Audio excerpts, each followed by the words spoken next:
Welcome back to another episode of the TechTual Talk. In today's episode, HD and Cybershortiee are talking about all the hottest cyber and tech news that's happened the last week. First, the crew takes on the silence of black women in tech social media, reflecting on why all those day-in-the-life tech videos on TikTok suddenly disappeared. Is this the new reality of RTO, shifting ties in tech roles, oversharing regrets, or something deeper about online hate and gatekeeping? The hosts dig deep into the layered reasons behind the social shift, including career pivots, layoffs, and AI changing the job landscape. Then, they break down the latest scandal. The Tea app was hacked again. This time, private messages and sensitive info were leaked en masse, and the fallout is real. That's just the start. The conversation turns from breaches in privacy to corporate accountability, ramifications of oversharing, and even defamation lawsuits. From there, it's a rapid-fire roundup: ransomware attacks disrupting public services in St. Paul, massive cybersecurity mergers, what does PaloAlto's $25 billion acquisition of CyberArk mean for the industry, how kid safety tech like AirTags, tracking, and Skechers shoes can be a double-edged sword, and deep dives into a real click-fix attack, schemes tricking users into installing malware on their machine. Of course, they don't forget to share lessons on AI hiring biases from Workday, the evolving struggles of onboarding in tech jobs, and the shadiest side of toxic workplace collaboration. Stealing ideas, anyone? It's all here. The latest hacks, hot takes, workplace cautionary tales, and a few laughs along the way. Hit play and get caught up on everything that tech world doesn't want you to know. This tea is piping hot and not to be missed. Now, on to today's episode. What happened to all those black women in tech videos? Are y'all not working in tech anymore? I swear y'all was up and down my For You page showing me how much y'all make, how y'all just be at home in pajamas, making bank, how y'all off work for a holiday and still got paid. Y'all not, what happened, babe? Do y'all still work at these jobs? And don't get me started on the ones that was doing resume writing and the ones who created courses trying to show y'all how to break into tech. Where y'all at? Like, that video for her blew up and got crazy and very contentious. And I think, what did I say on that video? I'm not going to share it, but let me see if I can find my comment on that video, because I don't know if did I like it or not. I'll tell you exactly where they at. Where they at? They is still in tech and they are being quiet because they want to keep their jobs. I think when that, what do we call that moment? When that moment was a moment, when people started realizing the implications of all of that oversharing, people definitely pulled back significantly on what it is that they share and record, whether they're working or in the office. Yeah, for sure. So one of my friends, I cannot think of her name right now. Now I have her number and everything. She was dope on here back in the day. She says, the nicest answer I can give you: we are still here. The tougher answer is, even if you're not in tech, many other jobs are being automated, outsourced, or AI can deliver.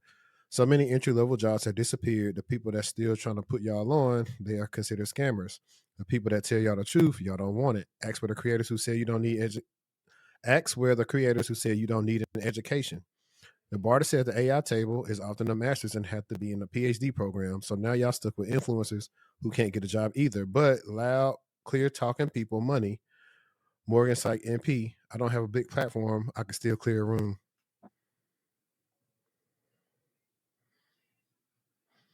Yeah. Okay. Yeah, her name is, I cannot think of her name. She's dope though. She was supposed to come on the show. I need to actually check on her and see whenever she want to come on. But what do you think? Phantom Marie. Has been on the show. She said, we here. I'm just growing in my role, so I can't post as much anymore, and it breaks my heart. And so my comment was, a lot of it stopped because RTO and people started hating on the tech women. And the girl was like, I'm sorry, the woman, no offense if you see this. I'll actually tag the creator in this video as well. I definitely experienced hate from the lead when I was in tech sales. And I said, and I think some people realize they might have overshared some aspects of their day in the life. As for the coaching stuff, I'm still here. And Jamal and I didn't even see necessarily a lot of people like, this is what I'm talking about in this meeting per se, but I think that even just showing too much, even though it still wasn't a lot, became too much. You got the HR, you got companies sending out reminders about their social media policies and stuff like that. So, like for example, you don't see people who work at Apple online ever Yeah. Well, talking about a day you in a probably life. wouldn't. So here's the thing, and this is one of the things that I used to tell the people that are new to the space. A lot of the people at the time the pandemic happened, I had already been in, what's this, like 2012 or whatever. When I started posting in 2020, even my day in the life was a real day in the life. It wasn't me doing stuff. Granted, at that time, I had a lot of flexibility in my role where I could say, hey, I'm finna go get a haircut, or yo, on my lunch, I'm gonna go get a massage. I may be back a little later. I wasn't showing her that. I actually, my day in the life, if we pull up my day in the life on YouTube right now, you'll see the comments saying, hey, thank you for showing us, like, yo, what you actually doing versus brushing your teeth, going to get a latte, all the stuff. So all the things, like, first I was making people envious of them, was one, acting like they weren't doing any work. And that made people hot. Two, showing too much. They were showing where they work, the companies, all that. Like, even when I did like 2 walkthroughs, if people can go back and find them, when I was working for Goldman Sachs and JP Morgan. I did my day in the life, but it was really just showcasing like the new place that I worked at. And I didn't show too much then. Like, you really didn't know who I worked for unless you just possibly knew the building and just knew like my LinkedIn or whatever. And that's another reason too why I have my current employer always private while I make content like this. Because I know I say whether how I feel, outlandish. I don't ever want anybody to say like, hey, I'm speaking on behalf of the company. I'm not. These are my thoughts. Because people, they do that. They look for where people work at. They try to get you like rolled up and fired. And nobody got tired of it. And honestly, a lot of them had just got in and they really wasn't working in tech. A lot of the people who had just got in, they did figure out ways how to finesse and show other people how to get in, because the barrier entry was low in 2020 to 2022. It was. That's why so many Yeah. people got hired. And that's why after that, some of those people, a lot of people got fired because a lot of them weren't doing work. That's something that Tavion and I talked about on the episode. I forgot what it was. My second in-person episode. It was like a lot of people were not doing work. You even had a lot of people that were hired at the Metas, the Facebooks, the Apples, say, hey, we weren't working. We just got hired, so their competitors wouldn't hire them. So it's a combination of things, and people are back in the office. So it's just that. But so these freaking headphones, whenever you press the top, it'll start playing whatever you stop last playing. So it'll be playing in my ear. But no, I don't know. I think it was cool. They were getting mad. One person was like, well, black people have been, laid off the most, yada, yada, yada, which is true. I think from statistics standpoint, I think they have.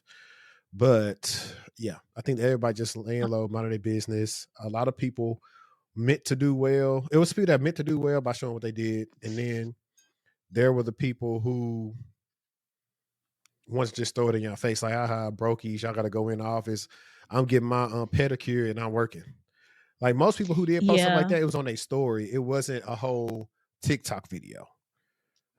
I think that it was a cursing and a bless. It was a blessing. I think it was a blessing because depending on who you were following and watching, you may have gotten a more realistic understanding of what this role entails, like what type of meetings that they're having and things like that. But then, like you said, you had like the flexers and the people who weren't maybe as humble. Yeah, no, for sure. But let me do this. If you're still rocking with us right now, welcome back to another episode of the Technical Talk Podcast. We got HD in here in the building today. We got Cybershortiee here. And we're trying something out new for y'all. We are trying to improve, so that's why we started with that today. But if you are listening on Apple Podcasts, Spotify, or any media player, please follow the podcast. Please leave us a review. That helps out a lot. Like, for real, just leave us a review. It's simple. You can say you hate it for all I care, still a review. And if you're on YouTube right now, all you gotta do is just hit the like button. That's all you gotta do. Thumbs up or boot the like button, as Nate likes to say. But today we want to continue on to some of the stuff we talked about on last week's episode, especially an update where we talked about the Tea app was hacked. Now, the second iteration of that is not only was it hacked, people's DMs and everything became visible. And we got another video to little commentary, not commentary, was it a little bit of comedic relief for y'all to laugh at that and talk about something that's actually serious. And I thought y'all enjoyed that as well. Well, the T app just got breached again. This time, all y'all private messages with all y'all information that y'all exchanged has been leaked. And yes, it's updated all the way to 2025 July. So come to find out, the T app wasn't being completely honest, claiming that everything was secured. It was just old stuff. You see, shotties were messaging other shotties on the T app, getting Instagrams, getting locations, talking about dudes that they were posting, and all those messages were leaked. I'm talking all the way from when they started currently to 2025. That's why you see the T app just removed your ability to DM one another. So again, all you shotties that posted dudes and you were saying crazy stuff and you were texting another woman about the dude and y'all shared information. Yeah, the dude that you're talking about might have that info. So again, protect yourself. Like now it's so bad the FBI has come in and trying to offer help to people whose information got leaked through the DMs and all that. Y'all keep thinking the T app is just a safe haven for y'all to go talking about dudes, especially y'all that's spreading false information. That's crazy. Hey, I pray for y'all. Oh, wow. I didn't know it got turned up like that. I think that that goes to show how important it is when you have an idea and you orchestrate that idea, that you also seek some consultantship, because I'm sure they could have benefited from a consultant to help them consider things like, how are you protecting this data and blah blah blah. Um, mm, I think it's that, but they also ooh. didn't care because once they started just lying on people and run their names down, that's when the app got so popular. That's when people couldn't even get access Yeah, to the app. for sure. So real admins would have said, "Hey, this is not what this is for." They would have nipped it in the bud then and started removing posts like that. And You're right. now, You're right. yeah, so now they probably will face some defamation suits because this is way more egregious than how that woman trying to get over and get money from Shannon Sharp talking about defamation when all they did was read the post from social media. And they took most of them down outside of one, probably because they just forgot about it. And she literally just trying to get some money. I'm like, I think her business is, I don't care. You ain't gonna sue me because I'm too small. I think she has like a, well, let me back up. For the people that don't know, there's a situation with Usher and that lady that went viral with the cherries, and everybody made up something, I guess, that she was married, but she wasn't married. Turns to come to find out like she wasn't married or whatever, but she still was doing too much. And she has a business, and she says allegedly that a parent found out about her from Shannon Sharp show or whatever. But my thing is, if you got a professional business, why are you being unprofessional at the Usher show? Like, Was that the lady that was flicking her tongue all over that yeah, cherry? Ooh, she was cutting up. she knew she was gonna be recorded, but just you want to try to go after the big fish just because you just seen recently that he settled. But I'm like, I don't think she gonna get a dime because it's like it wasn't something they talked about every day where they actually try to defame the lady. And the fact that they removed most of them when they were contacted and they forgot. So they're actually going to show like, hey, look, we tried to remove it. We thought, like most people, when the story first came out, we thought you was married. We wasn't like saying it was fact. And nobody has to always say, like, I hate the non-lawyers. I'm not a lawyer either, but I know for a fact, every time you read something, you don't have to say allegedly unless you said, hey, this is a fact. Like they never stated that this is a fact. They just read and reacted to social media clips like most everybody else do, like we do. So, I mean, a lot of times we like to read straight from the article. So that way, if it's on us, it's going to be on the article when they add updates to everything. But bottom line is the T app was greasy and we saw who the owner was. Matter of fact, you could talk while I figure that out. So I'm going to double check who this owner is. I just can't believe the T app really kind of blew up like that. I know a lot of people, like I told you, in my city were like in a queue, it seems like, from what I gained from their post. There was an approval waiting period, which we know you gotta take the selfie, but I don't know how long that actually took for you to take the selfie, be validated, and then from that validation receive access. But a lot of people were pending, and obviously I'm sure once people got on there that they were able to go ahead and then upload or ask questions about any of the men that they know. So here's the founder. You know what? He ain't got that many connections. Hey, maybe we can give him some consultation on how to stay secure. T app, if y'all want He us got to sponsor enough. the show, we can help you out because you should know, being like, yeah, product management and working at Salesforce, you definitely should have had this done much better. So, Mr. Sean Cook, if you need some help, let us know. And, don't be surprised if another, like I said, the coffee app may come back where it's super secure, where you can't DM anybody and go out their neck. The DMs being exposed is crazy. All right. So, St. Paul. St. Paul was hit by a cyber attack on July 25th that actually went and disrupted their public services and city operations. The nature of the attack, they didn't super disclose, but I thought it was interesting that they activated the National Guard, their cyber team, to help support those recovery efforts, because what happened, and it sounds like ransomware, what happened was too complex for the city alone to handle. And I don't know if that too complex stems from a lack of skill, a lack of training, or a lack of resources, a lack of financial backing in order to complete the investigation. But as a result of that particular attack, the government systems were taken offline. There was a Wi Fi outage citywide. And then they're also talking about a potential breach of any employee data.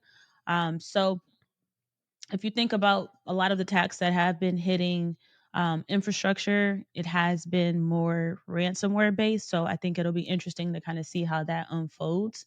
But I also thought it was commendable that they did tell the truth and just noting that what they were experiencing was a little bit too complex for them to try to tackle alone. I think a lot of the times you lead with ego and you get yourself in a bad situation that you're not able to get out of. Like, there was a breach that I think it was one of those spyware apps that we talked about, and Well, it got Paragon. so, I don't remember which one it was, but the owner ended up deleting the the cloud resource that everything was stored on. Like, he deleted the entire account because it was so bad he couldn't get traction on and get things. He couldn't get order, basically. So he just deleted the entire workspace, basically. Yeah, and I'm briefly looking at the article, and I want to say, so I see right here it says the FBI and two national cybersecurity firms have been brought on to mitigate the attack, but it hasn't been enough. So I'm assuming they probably got hit up Google for Mandiant and maybe CrowdStrike, or they got other things. But I said when they said two national, I'm just going to say those two. But this really boils down to what typically happens with government and state. And St. Paul, that actually is a, let me see. Minnesota, Yeah, Minneapolis. Minnesota. Yeah, Yeah. Minneapolis, Minnesota, where the Vikings are. So yeah, so if they hit the actual city, then city, state, federal, they All don't of that. pay. Yeah. They don't pay enough for the right talent, and a lot of their stuff is what you call people that are old. Wait, it's coming. Wait, it is. It's an A name. Wait, it's not grandfathered. It's Antiques. So yeah. antiquated. I would also say that they don't have a lot of people as well. They're not gonna have a sock with 50 people in it or No. 20 people. It's usually like 5 people. Yeah, well, they don't even need that. I just think the fact that a lot of they got these legacy systems, they most of the time they are secure, but then there's just so much stuff that's happened and transpired, and this goes into another conversation of everybody talking about the cloud. And one of my ex friends, he made a good point. He said, "Hey, AWS is for the new apps, Azure is for legacy." And being as I said that, you should actually look into learning Azure versus AWS right now, because they just crossed $75 billion in revenue. That's a lot. I don't know how much AWS is, but that's a lot for those legacy apps. On top of, I think Azure is a little bit more like what's User it? friendly. User friendly. There we go. User friendly than AWS started out, because typically a lot of people already have a Windows background before going straight into AWS. So I say go ahead and get the AZ900 and get it cracking. AZ900.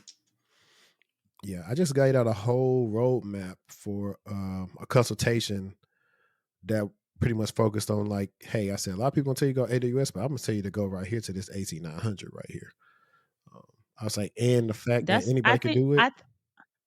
I think it's I to me, yes, it is like obviously focused in on Azure, but to me, it's very cloud fundamentals, That's what it and is, those though. principles apply. Yeah, they apply across whatever solution. And it's easy to pick up. And then, like I said, I like the cloud certifications because they make you do stuff and set up services throughout studying for it versus you just studying and not doing anything with it. Yep. And that's the whole Yep. benefit of that. So, with you covering that, I wanted to actually talk really quickly about. So, last week I talked about Palo Alto was technically eyeing to purchase or acquisition SentinelOne, which probably would just smoke and mirrors just to make SentinelOne stock price go up. That's how they play. But news this past week was Palo Alto Networks agrees to buy CyberArk for $25 billion,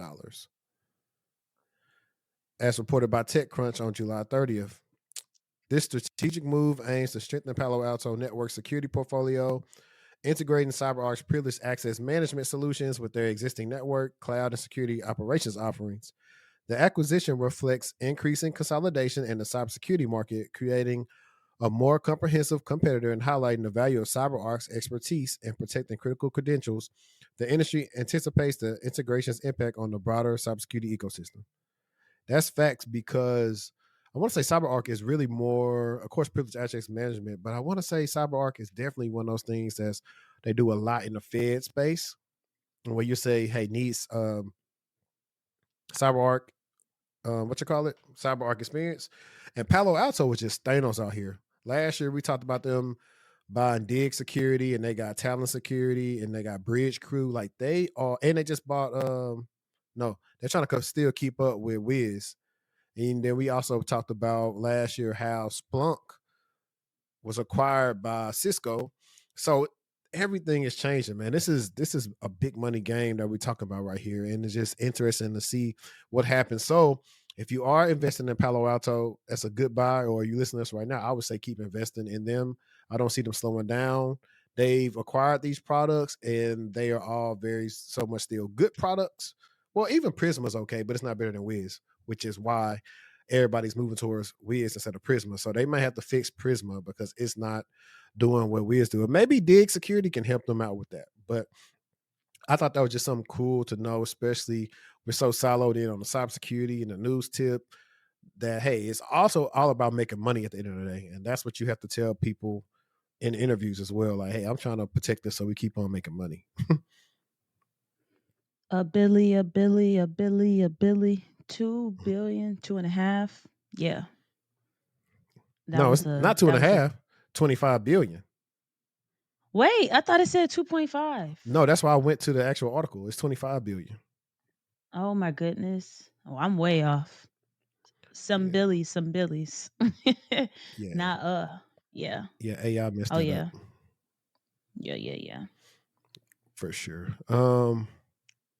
You got a lot of good stuff on here. You probably just what you did, you just threw your stuff in Chat GPT and just had it like do it for you. You knew it. Yup.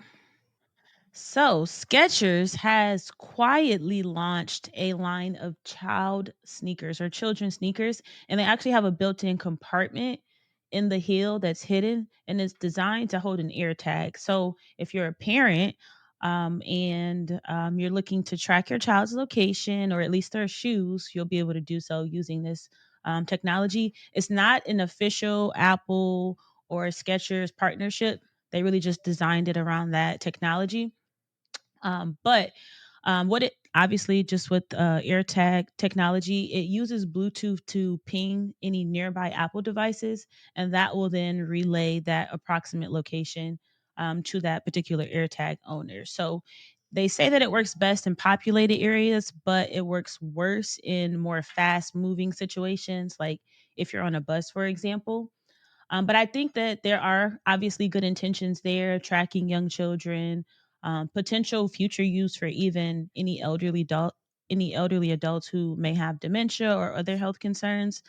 But I could also see the risk associated with that. We know air tags being used to stalk people or just normalize that technology that we use to track should be hidden. But when I was thinking about it from like the perspective of maybe any parents who have a child that is more difficult to um, keep still or just retain their whereabouts, maybe they have, some sort of issues that they're dealing with. That could be like you want to take your baby to the park, right? And they're known to just kind of run off. At least you have that tracker on them to know, okay, they're in this vicinity, just making it a lot easier. I Yeah. just can't imagine a parent that's struggling with like a child maybe that's like autistic and Hmm. may just kind of run off, or even if you're at the mall, no matter where you're at, I could see the benefit from parents from kind of like that perspective. Yeah. I mean, like you said, I think of the abuse case of attackers or creepy people figuring out like stuff about this. And so definitely not like, I don't know, like you just gotta always check. If you got shoes like this, you should always check the shoe every day. If you put an air tag in it, like just make sure yours is still in Agreed. there and not a new one. So somebody's following your kids home, just that different things. And like I said, the with technology still increasing and we always still worried about security, there has to be, like I said, an upgraded awareness of cybersecurity stuff for these things. So okay, if you're gonna do this, this is what you need to make sure happens. And yeah, that's what I would just leave it at. But I do think it's a good deal because I've seen stuff like that, especially like my mom was sending me something that some parents have for like verbal kids, like in case there's an emergency. There's a little thing that Is you it can, a bracelet? it's like a little thing that goes in a backpack, where you can Mm. use the your Apple thing to pull up the contact ID or whatever, like to bump it to call I've the seen that. parents. Yeah. I've seen that. So I was telling her, I It's said, I like think it's a NFC. yeah. I think it's a good idea, but it could be bad if somebody looking at your child and okay, hey, I got your kid or Yeah. something. Like I don't know. I hate that I have to think The so only cynical, but that's kind of how I am about my the kids. The only other thing I'm thinking about is if they actually tested like the damage that it can withstand, right? If it gets wet, is Yeah, it going to harm how yeah, technology just can spoil and soil and like a busted battery situation. Like yeah. that's what I'm thinking about. And I'll also But say, I do oh, go ahead. think I do think overall they have good intentions. Yeah, and I was gonna also add that when you said the kid runs off, hey, parents, that's why you gotta be in shape. I be seeing too many times y'all falling, losing balance and stuff because y'all not in shape. I think it's also important to know that watching is an active activity. Like if you're watching your kids at the park, it's not a I'm reading my book. It's anymore. Like back in the day, I feel like you could go to the park, read a book, right? Now you need to I don't even think you actively could then though, I honestly, don't know. unless you're in your own backyard or you on Well, that's your or land. like if it's not a lot of people at the park is kind of like what I'm thinking about. I'm Maybe thinking it's like 3 other kids at the park, so you can spot who's who and where they're at. I think it's just still You tough. glance Anytime up. you like take your eyes off your kid for like 5 minutes, you just never know. 5 minutes is a long And these kids are time. they are more inquisitive. These kids are different nowadays. Like back then, if you told a kid like my age back in the day, hey, I'm leaving the house and open the door for nobody, they gonna listen. I don't care if you know them. I did that to one of my aunt's friends, and they still laugh at it to this day because we had a glass door at my aunt's house, and she just standing at the door knocking in. I just looked at her and I kept watching TV. And she said, that little boy would not let me in. She was like, well, I told him don't let nobody in. Even like afterwards, they was telling me, well, she should have told me, hey, my friend so and so was coming by. You can let her in. But I'm like, I'm gonna do exactly what she Nah, told me to you do. did right. No, you did right. You That's why it's followed them funny. directions. We laugh at it all the Yeah. time. But funny enough, like doing that actually had led me to be like looked at as to be older. So I could always like do more because it's like, okay, he gonna do what we told him to do. He ain't gonna play around and do stupid stuff. So that helped me out a lot Yeah. as I went through life. So briefly, this I would say like this past week, Trump gave a warning to tech firms against hiring Indians, highlighting a significant stance regarding employment practices within the American technology sector, addressing concerns raised by Trump about the hiring of Indian professionals by U.S. tech companies. This is word salad. I don't like this. I'm gonna actually summarize it myself then. Let's scratch all that. So there's an article that came out that Trump's talking about put America first. And people have various viewpoints about it. It was about hiring Indians. And so I think this is a very vague title. Are you talking about the people that are in America? Or are you telling the companies not to outsource? Because I agree with the outsourcing thing because y'all pay like them pennies on a dollar and the work is most of the time it's not good. And that does hurt people. Like if you want to do the follow the sun model, why not just find some US people that can work at night versus having to hire them? I get that the goal is to make money, but eventually you're gonna outsource an AI yourselves out of like your company's. It'll work for a little while until it backfires. That's how I feel about AI. So let me see. At an AI summit in Washington on Wednesday, Trump warned the companies that those days are over and said many of our largest tech companies have reaped the blessings of American freedom while building their factories in China, hiring workers in India, and slashing profits in Ireland. You know that. He added, all the while dismissing and even censoring their fellow citizens right here at home under President Trump. Those days are over. Trump encouraged the tech companies to adopt a more patriotic approach. We need U.S. technology companies to be all in for America. We want you to put America first. You have to do that. That's all we ask. Okay, so yeah, that's probably he. I know he's been trying to push for like manufacturing the factories to be over here, which I don't know how long that'll take. You know, that we have all these tariff talks, but that's still a big concern about all this outsourcing and nearshoring, and you see this happen a lot, and to where that's what happened to my guy was well they was talking about. It's like they working with an MSP. He already has some offshore Indians that he was working with. Now they can be good. It just depends on the quality you get and like how cheap. Like if it's not super cheap and you paying them a good ways to like where they stay at, I think that's good. But when you just paying them whatever, it's normally like bad. And honestly, I think the biggest thing too is not comprehension, but translation problems. Like Yeah. we can always tell them one thing and then they'll repeatedly ask us something that we believe is simple, but what they heard is probably not what that we thought we said. And so that's why whenever I'm handing something off to them, whatever, I'm being super specific on what to do. I write it out and I say it out. So it's like, hey, just do these things. If you follow this, you'll be okay. And then if you deviate from that, that's when issues arise and some happen. And that's why you got to always CYA when it comes to working with any team for that matter, whether it's outsourcing or internally. But particularly when working with them, you have to be very specific with them because if you're in the interview process, they'll say, well, what's your experience with working with teams overseas? And that's when you got to tell them. If you haven't done it, they may not want to hire you because you don't have the experience working with them. Yep, I could see it. All right. So, a 17-year-old boy is under investigation for using AI to deepfake new images of at least 16 underage girls from his school. If I am not mistaken, he is from Madrid. Let me just confirm that. I'm pretty sure. Yes, he is from Madrid. So moving on with the article, the fakes were circulating on social media and being sold. Police confirmed the images were manipulated from real photos to make the girls appear completely naked.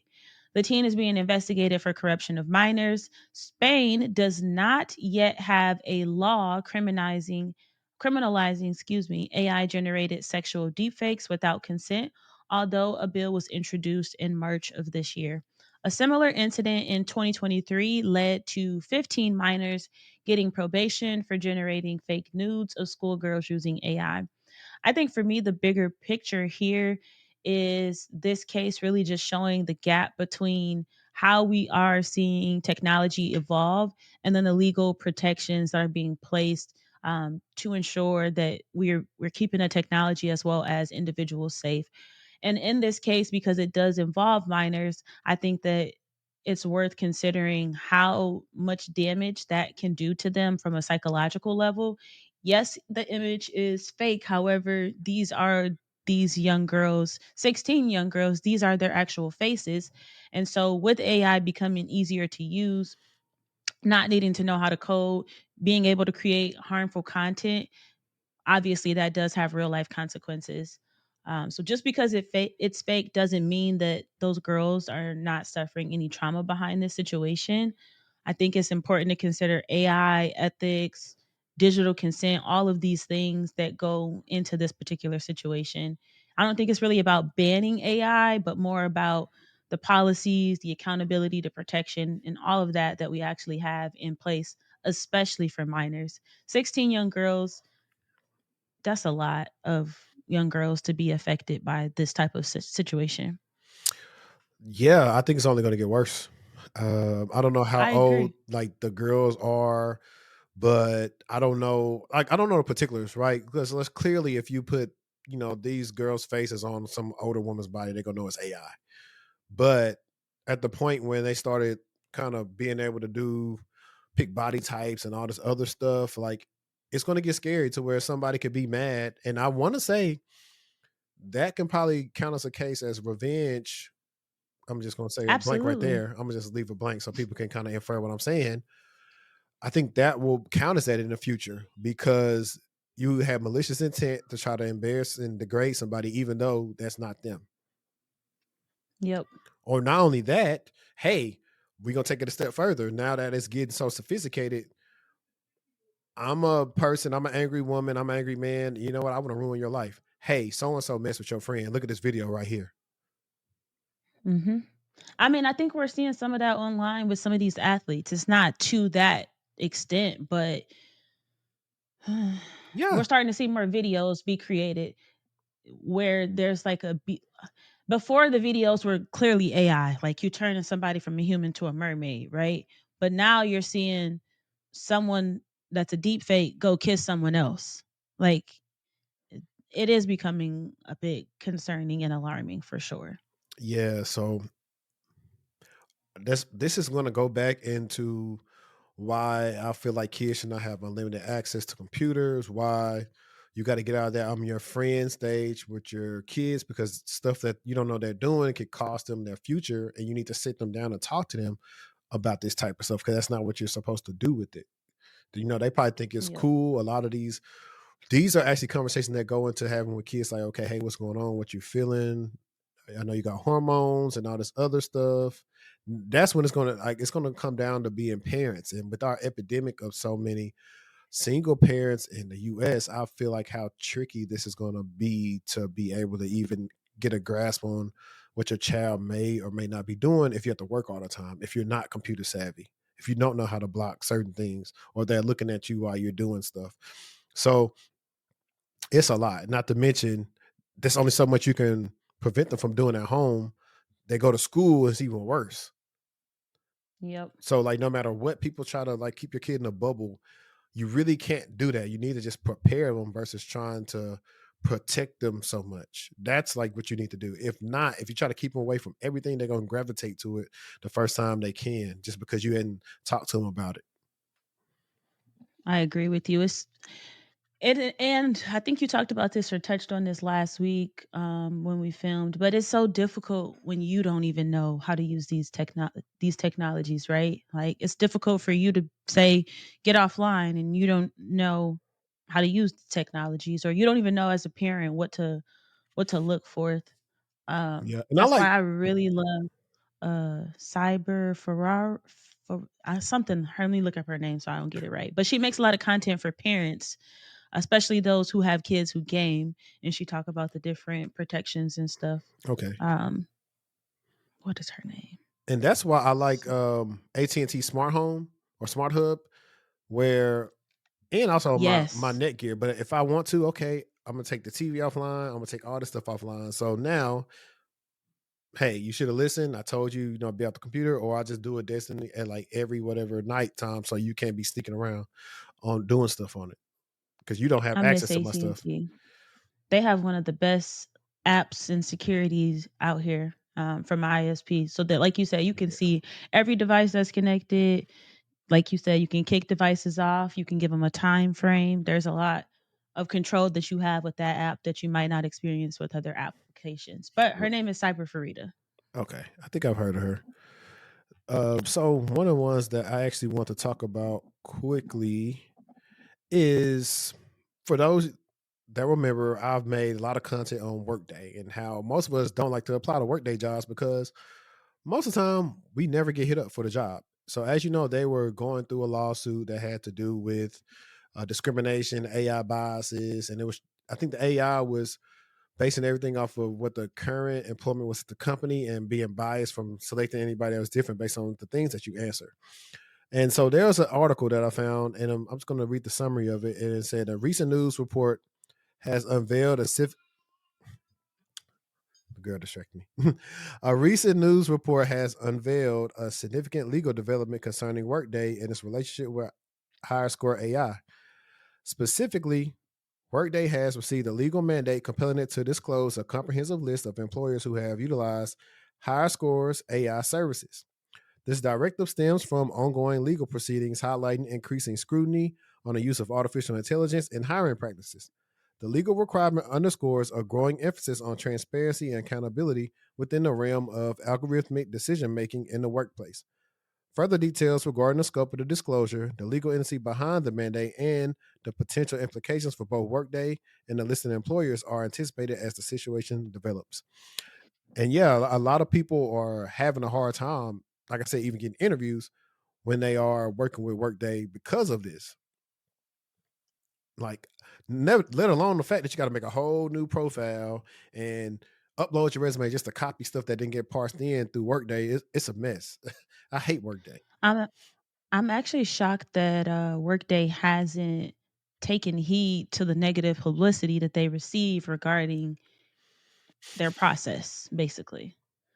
Yeah, I'm not, because even outside of that, what they use it for hiring on the back end is so good for resources, showing your hierarchies, saying what trainings need to be. Like the whole system on Workday on the back end is pretty fine. It's really just the hiring part, like the where you got to apply for jobs. That's the part that sucks to me, to be honest. But everything else, I don't have a problem on the back end of Workday, which is why, and I don't want to butcher my girl name, Shanika, right?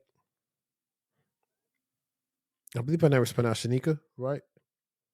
Mm-hmm. Yeah, that's why we're gonna have Shanika on to actually talk about HRIS and why I think it's a field that a lot of people are not sleeping on, because a lot of these companies are pretty much have monopolies on the employment side of the industry and on top of working at companies. So learning one of these systems, you could be paid. I actually akin it to being similar to being in EHR for healthcare. So all the different, what was it? Cerna, Epic, and it's a couple other ones. But that's what I feel like it's related to. Like if you got Workday or Greenhouse, ADP, there's some other ones that people use out there. Was it Smart Recruiters? All those different systems. I feel like that's what will kind of help you kind of stick out and still be able to have a job. Because she made a good point on one of her videos. She said, every time you see these layoffs, you never see them laying off HR and you don't see them laying off the people that help onboard and some other stuff. And I say, you know what? She right. I don't see much of HR people getting laid off. You're right. Unless they're recruiters. Right. But that's what I'm saying. Recruiters really don't fall under HR though. Like I forget where they fall under, which is interesting. That's actually something I'll probably will ask her or somebody else in HR, where do recruiters fall into the hierarchy of everything? I have another article about Russia's largest airline Hmm. called Aeroflot. They got hit with the cyber attack that caused a grounding of 60 plus flights. There were terabytes of internal data that were taken. It allegedly destroyed their critical systems and made their website crash. What was really crazy, and the reason why I actually picked this article, was because the bad actors ended up posting screenshots of their Active Directory access and some of the internal file shares within the company. And they also claim to have the personal data of every passenger that ever flew. So that was a little bit alarming, at least to me. But I thought we saw the airline industry get hit, but it wasn't really by an attacker. But I think that those are the types of things that we can anticipate to target some of our more critical sectors and industries. And just we know a lot of the technology that they're using is older and very legacy, very outdated. So we just hope to see that there are some increases in the use of technology and the security requirements for that sector, because um, it's a $1 billion industry, Facts. in or out. If you think about, if the top 2 airports in the US were shut down for a week, how that would impact the economy. Let's see some. What are the top 2 airports? I'm looking at the top 10 actually. So you got Mm. DFW, of course. Well, it's not on the list. Really? It do Let's say it see. right here. It say Dallas is number 2. Denver, Dallas, Orlando, A- Washington Atlanta. Dulles, George Bush Intercontinental Airport, Salt Lake City, O'Hare, San Francisco, JFK, and Detroit. Yeah, because these are all pretty big cities, and I definitely remember. Dang. So uh, Denver's annual passengers is 58.8 million, but the Wow. area in square kilometers is 137.26. So I wonder how Denver has a bigger airport than DFW, and DFW has But it's because they got those underground tunnels and stuff. okay, they have 70 million annual passengers from in DFW, and then I've been into MCI's airport before. It's pretty big, 40 million passengers, and I haven't been to Washington Dulles or O'Hare. What's MCI? What's what? O'Hare is Chicago. what's MCI? MCI's Orlando. I've been Not to MCI, MCO. I'm sorry, O'Hare. MCO. I've been to O'Hare. Yeah. Count me out. These Count me out. these abbreviations are bringing back some memories of the TSA help desk. Bringing back a lot of memories. No, for real. But while you were talking, I decided that the summary wasn't going to do me justice in going through this one. So this one may be article that I need to just read word for word, bar for bar. But it's inside a real click fix attack. How this social engineering hack unfolds. Click fix is a deceptive social engineering tactic. It's used by threat actors to manipulate unsuspecting users into unwittingly allowing a web page to silently populate the clipboard. Ultimately, the attacker is attempting to get a user to execute malicious code gathered from the browser and quietly placed into the user's clipboard on the host machine. Coined initially as ClickFix because the social engineering prompts were telling the user they ought to fix a problem with their browser and require the user to click an element. This term is now ascribed to any similar attack, one in which a user clicks an element. The page then populates the victim clipboard and it instructs the user to paste the malicious code into the device's terminal. And I'll probably put the screenshots right here, but it's asking people to verify you are human. And then after that, and this is how you know something is scammy. Verification steps tells you to press the Windows plus R button, Control V, and then press Enter. All right. Right. The above screenshot show an example click fix attack. Once the user clicks the fake captcha, the page silently populates the user's clipboard with malicious code. It then displays instructions for the user to prove they are human by pasting malicious code into the Windows Run dialog. And let's see, that's kind of what that is. And I want to double check how long this is. It's not super long, but this is a real world click fix attack. Let's see. A Keep Aware customer recently encountered a click fix attack in the wild. While browsing search engine results, the user clicked on a compromised site. And this is a thing, security tools, a lot of times, if you have a good tool stack in like your security operations, they a lot of times will find like if somebody send an email to a lot of these sites, they will probably mark it as malicious because sometimes the sites are malicious at the time when somebody sends an email to the site. Granted, the site might not be inherently malicious. So you got to go through and check if there's like any malicious JavaScript or something on the site. But this site injected with malicious JavaScript delivered a click fix prompt ultimately for the goal of deploying the Net Support Manager rat backdoor. The user had clicked on the prompt, allowing the page to populate the clipboard with malicious PowerShell and instructing the user to paste in the device's terminal. However, Keep Aware identified, blocked, and warned the user of the suspicious commands the page attempted to populate the clipboard with, effectively preventing device compromise. The video below walks through what visitors experience on this compromised site. A fake captcha verification frame. Upon clicking the fake captcha, malicious JavaScript updates the user's clipboard with malicious PowerShell code and prompts the user to paste it into the Windows Run dialog.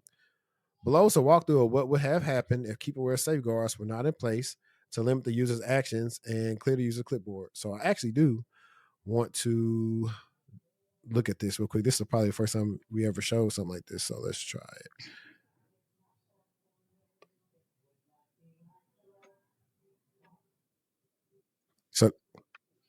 So if we take a look here at the compromised page, we can see that upon clicking this CAPTCHA, the user's clipboard is updated with malicious PowerShell code and is prompting the user to paste the code inside the Windows Run dialog.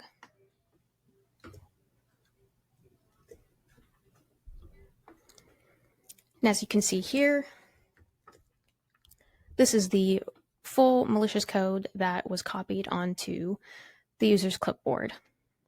Once executed in the Windows Run dialog, the PowerShell performs a series of downloads, deobfuscation, assembling malware on the host machine, and setting up persistence in the user's run registry key. As we can see here, this is what is downloaded, everything that's happening, and then ultimately the persistence mechanism in the user's run registry key.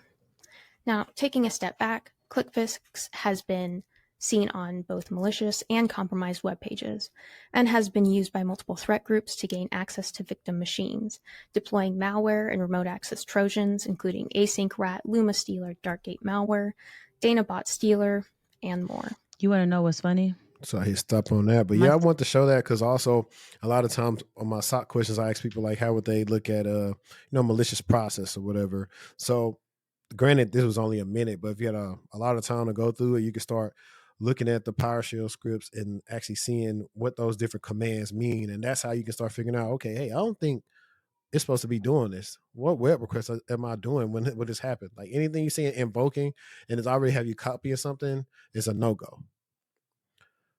As soon as you started sharing that, my computer picked up on that was malicious. Oh, Copilot? No, my Aura. Oh, okay. Yeah, I think I got Malwarebytes and Hitman Pro on here. But yeah, I'm kind of like dumbed the article because I mean that kind of showed exactly what the rest of the article was going to talk about.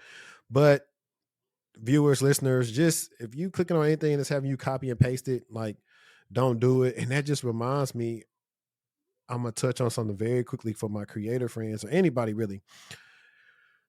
I got this message that I was suspicious of from Duolingo. And it really ain't not from Duolingo. I just checked it and I looked at the email and I was like, whatever. And so I was like, cool, let me see what they're talking about. And so they sent me something how they want to do work with me, yada, yada, yada. Granted, flag one is you don't use my name. So that's how I know it's not legitimate. But I just wanted to see what they sent me. And as they sent me this whole spread, I started looking for like different things that you'll see in the email, like where you can say like something wrong with it.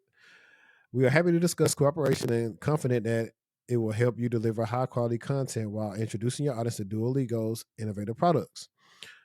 Now, what really got me when I actually just started looking at it, because I think I just said I'm interested early in the night or something like this, early in the morning. I wasn't really paying too much attention. They talking about the compensation details. So number one, it's a good, decent amount. Like anybody would jump at, that would get somebody to automatically do what it's actually to do. Well, where they messed up at is what we have prepared for you. And they keep on misspelling enclosed. That's how I know it's fake. It says in the enclosed file, you will find agreement terms and a contract deal. Well, my issue is if you wanted to send me a file, all you gotta do is send me a PDF. Like when most people reach out to me to work with them, they send me a PDF.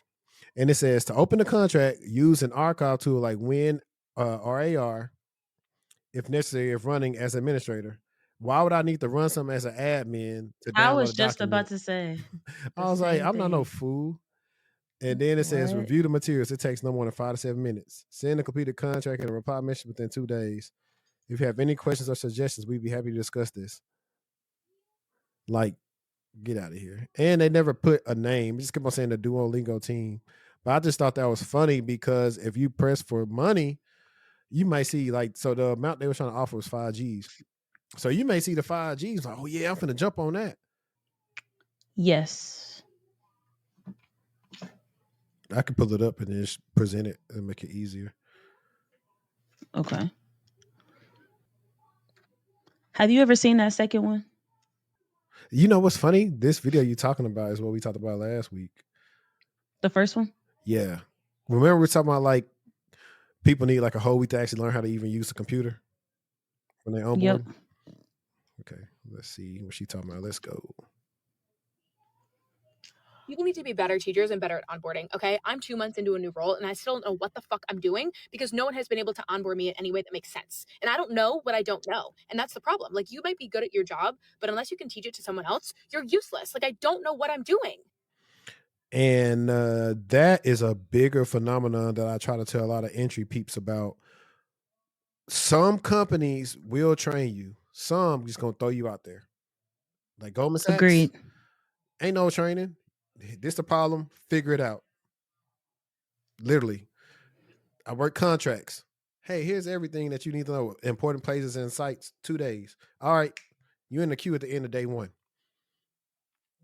So when people always say, well, I did all these labs on all that stuff, like, well, I can get an entry-level security job. A lot of them don't have the time or resources to train you. So that's why it does benefit you to have enterprise experience from elsewhere. So you at least understand how a company is supposed to function just from an IT foundational level. When we're telling you that, it's not really trying to be gatekeeping. I think that's just where we are right now. 3 to 4 years ago, there was a little bit more lax. Money is a little bit more abundant, but now a lot of stuff has changed. And so that's why. But yeah, onboarding, typically when I go to a new company, I actually try to update onboarding as far as processes, things I had issues with. I try to lay those all out and give them to management, or if they put me in charge of the task. So it's easier for somebody. Like, I hate sending multiple requests for something. Give me an onboarding package that just gives me all my access. Like, it's terrible. So I definitely agree. And I picked it because I believe that companies know that onboarding with their organizations is tough. And I think that organizations know that they might not have the best onboarding package or deal, but they also don't really know how to improve it, Yeah, especially if it's they a do really know. big company. They do know. They just don't want to. If your company's big enough, why would they care? People still want to work here. I think that's the biggest thing. Hey, it don't matter. What's that song that go? If you want to go, baby. Dun, dun, dun, dun. I can't remember. But one monkey don't stop no show. Whatever that song is, that's their motto. Yeah. In my experience though, they do care. It's just too many resources. Even just trying to navigate through a company's HR website, right? The way that be indexed, I think that companies feel like it's easier said than done. I found it.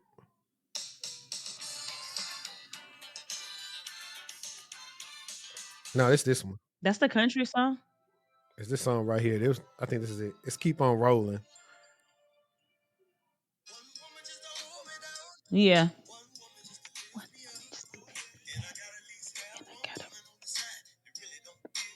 Hey, hey. If you wanna go, baby. It's one thing that I found out. Can't have one woman, gotta have 3. They tripping on that. But that's what they motto.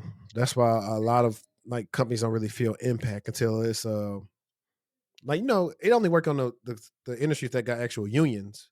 When they unionize, like that trash in Philadelphia, people get some act right. I think, even though I think the Is trash that people is kind of that folded. better? What happened? Is that better? Because I actually haven't seen it in a while online. Is the I think situation they, I resolved? think they resolved. I got a friend. Well, I'm saying friend loosely, but associate. We like boxing and stuff. He's in Philly. He's a trash man. So I think they agreed on something, but I think they agreed too early. They need to get paid more. Let me see. What's the next one we got? Boots order from the dark web.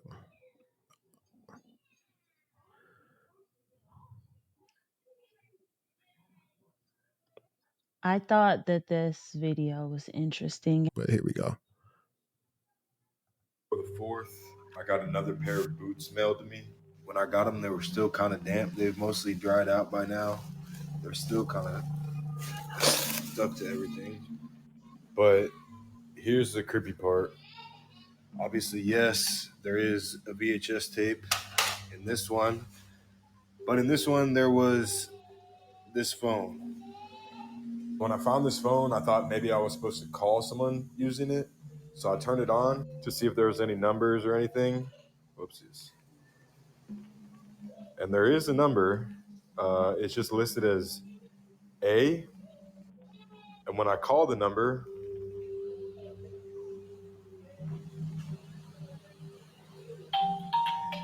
my burner phone rings. And the number is the number that I had down as a Schumann. And obviously that's when I realized that this is the number I've been texting this whole time. And this is the phone that's been sending the messages, which is why I think I got to be done with this series.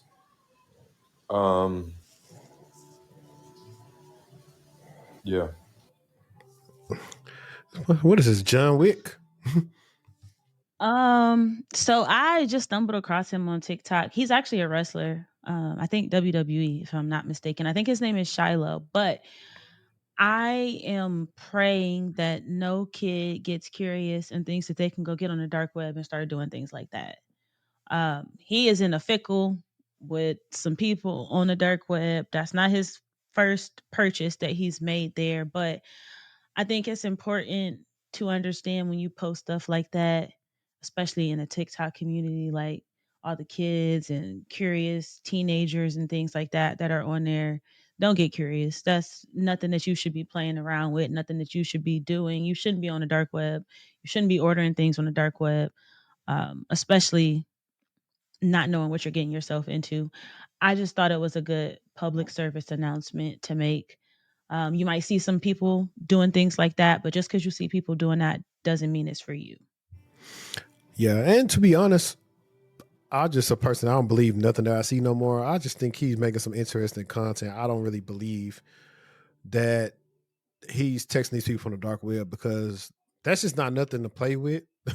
People that know how to do that. So that's why I know, Yes. like, I don't really believe him. We don't believe you. You need more people. So that's how I feel about him in this moment. Let me see. Which one is this? I'm trying to see that I react to Gabby's because Gabby's was a short one.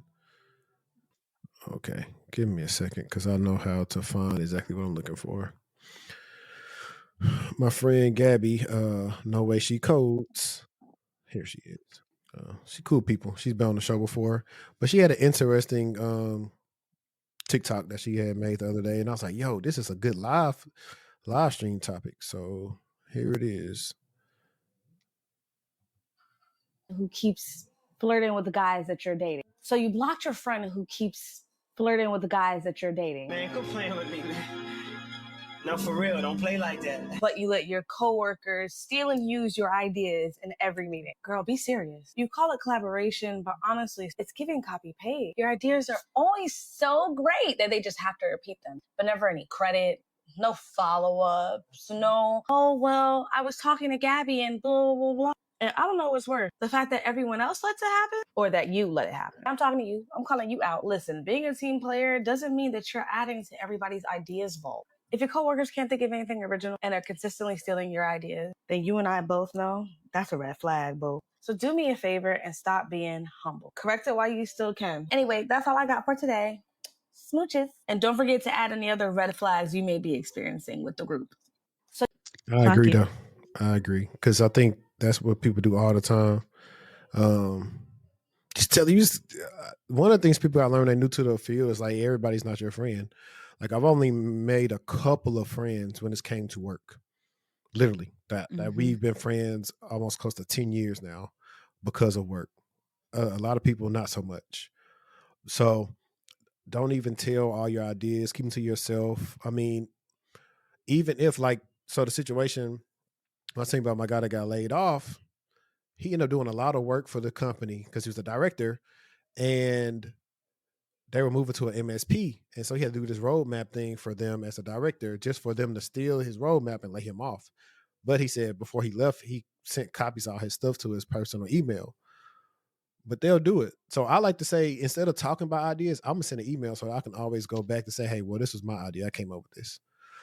Or I have all these different things that are in my head that I just haven't said to nobody because I don't want to. I want to be the person that works and implements these things so I can have these for my what's the thing called that you have to do? Your review. All the things that you completed, put them in your Jira and work on them. Yeah.